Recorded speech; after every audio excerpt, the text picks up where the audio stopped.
ఈ చిన్నారిని జ్ఞానేశ్వరి ఎంతో చక్కగా అల్లారుముద్దుగా కూడా ఆడించింది.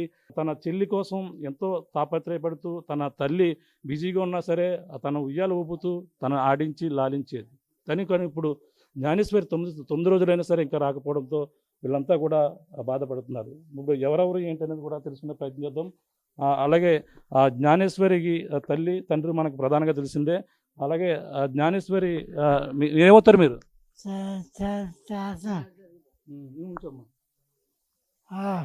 ఇతను జ్ఞానేశ్వరి సంబంధించిన తాతయ్య. అలాగే తాతయ్య ఇప్పుడు ఇక్కడే ఇతనే గత 20 సంవత్సరాల నుంచి కూడా ఇదే పామాయిల తోటలో పనిచేస్తున్నారు. ఈ నేపథ్యంలో తన కుటుంబ సభ్యులు అయితే ఇక్కడ ఉండిపోయినటువంటి పరిస్థితి ఉంది.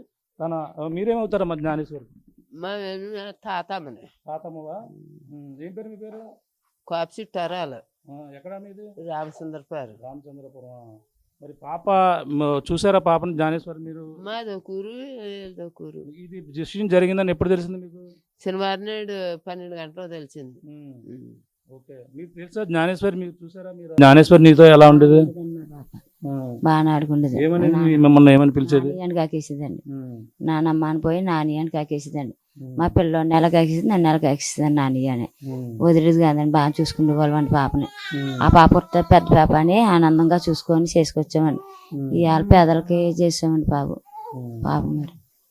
మరి ఇప్పుడు దాకా చూసారు పాప, మరి కుక్క వచ్చింది పాప రాలేదు, మరి కుక్క ఏదో చూపిస్తుంది అనుకున్నారు. తోటి పాప ఉన్నది అనుకుని ఆశపడ్డామండి ఇప్పటిదాకా. కుక్క వచ్చేసాక ఇంక పాప రాలేదన్న టెన్షన్ మీద ఒక పెరిగిపోయిందండి మాకు. ఇప్పుడు బాధ ఎక్కువైపోయిందండి. ఇప్పుడు కుక్క చూస్తే 2:30కి కుక్క జరిగిపోయిందండి.